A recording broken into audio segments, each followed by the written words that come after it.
What is up, everyone? John here, and in today's video I want to talk to you guys about practice a little bit. Practice techniques and just some general rules. Actually, just one specific rule I want to talk to you guys about, and that is, does practice make perfect? Now, I picked up the analogy that perfect practice makes perfect from an SLS instructor that I listened to. He had a podcast and a very, very skilled instructor. And he had this analogy that practice does not make perfect. It is perfect practice that makes perfect. And I want to talk about backtracking a little bit with your techniques and actually losing progress in order to get back on the right path. Because in many ways, if we learn to do something the wrong way, if we go too far, we just have to backtrack that much further to switch our technique, okay? And one of the things that I've been doing with the violin just recently, you can see in my 11-month video, it's like the video I think before this or 2 videos before this, and you can see that I was messing up very badly because I had just changed my technique to the correct technique, and I had a lot of people telling me that I should have just left the technique how it was. I was holding this violin, in this case, but this applies to any musical instrument. I was holding the violin like this with the neck sitting in the web of my hand, like you would a guitar or a banjo or a mandolin. I was holding it like I had always done with every other instrument that I had learned.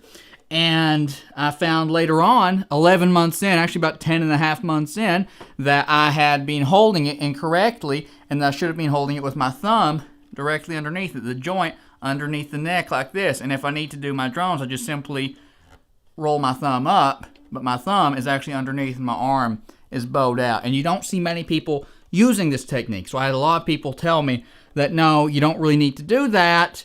They've been playing so many years, X amount of years, and I don't mean to discredit them or anything, but how long you've been playing really is not a good indicator of how skilled you are. I've been playing banjo for 12 years.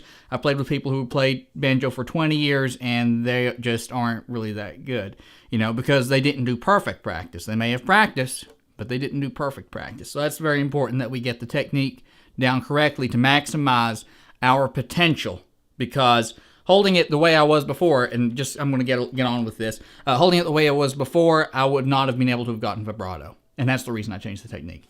So I kind of want to show you guys where I've come from now with that, just to give you an update, and let you see what kind of vibrato I can get now after just 1 month of practicing this technique. Actually, a little less than 1 month using this technique, and you see how I've already acclimated to it and I've regained my progress. We're going to do out of the key of C. Key of C, Silent Night.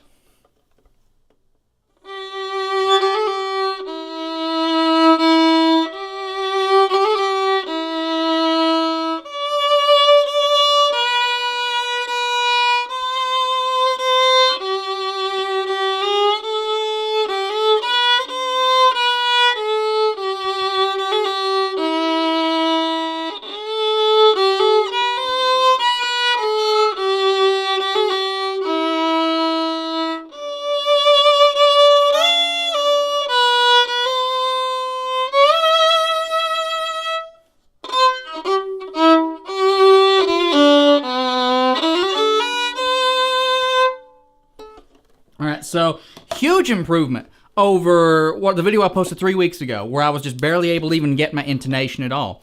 Okay, so this is an example of me backtracking in order to get back on the right path, and now I've got this big vibrato going on in less than a month. Okay, so I lost a month of progress. Had I trained to play dozens and dozens of songs holding the violin in this way, I would have had to relearn that coordination. It would have been so much more difficult. Now, granted, after I got used to the coordination, adapting all the songs over would have gotten easier, but it saved me a lot more work. I did not have to backtrack as far. Whenever I learned to do speech level singing, that is where you sing at speech level and you zip the vocal cords up. So it's something like mum, mum, mum, mum, mum, mum, mum, mum, mum, and I'm not perfect at it. I'm not very good at speech level singing anymore because I really don't do it that much. But whenever I started at speech level singing, it put me on the sidelines. I was performing at the time. I had to stop singing for a year. It was a year before I could get back into singing because it put me back so much, because I had already ingrained that bringing up chest voice so much that I had to just stop. And all I could do was just do the scales and just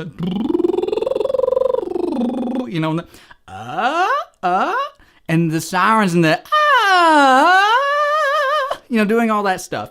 And because I waited so long, I had to backtrack, and I lost so much progress. And even worse than that, because I was already performing, I had to stop performing in order to do that. So it's very good idea to catch these things early on, because otherwise it's going to be very difficult to do that. So that's just what this video is about, is that if you're practicing, you find something you're doing incorrect, and you think, well, maybe I can go ahead, if it's working for me now, don't do that. Okay, if something works for you and it's giving you a good sound right now for the time being, but it's not correct and it's going to limit you somewhere else, do not do that. Another example is when I started learning to play banjo. I can play banjo now at a professional level. When I started learning to play the banjo, I did not anchor my pinky on the head of the banjo, and it was something that it prevented me from moving my fingers as freely. I did not have that coordination, and it was easier for me to play without anchoring my finger. But by anchoring my finger, by taking the time and learning to anchor my finger, I became so much more consistent with my notation and so much more accurate with my picking that it was worth the 2 months that it set me back to relearn that coordination. And now I can play at a professional level on the banjo with very good accuracy. It's very important that you accept that if you do something incorrectly, you learn something incorrectly, you backtrack as soon as you can and don't put it off. Anyway, guys, that is pretty much it for this video, just talking about that. And if you enjoyed this video, be sure to leave it a like down below and subscribe to me if you want to see more videos like this from me. And I'll see you in the next one. Later.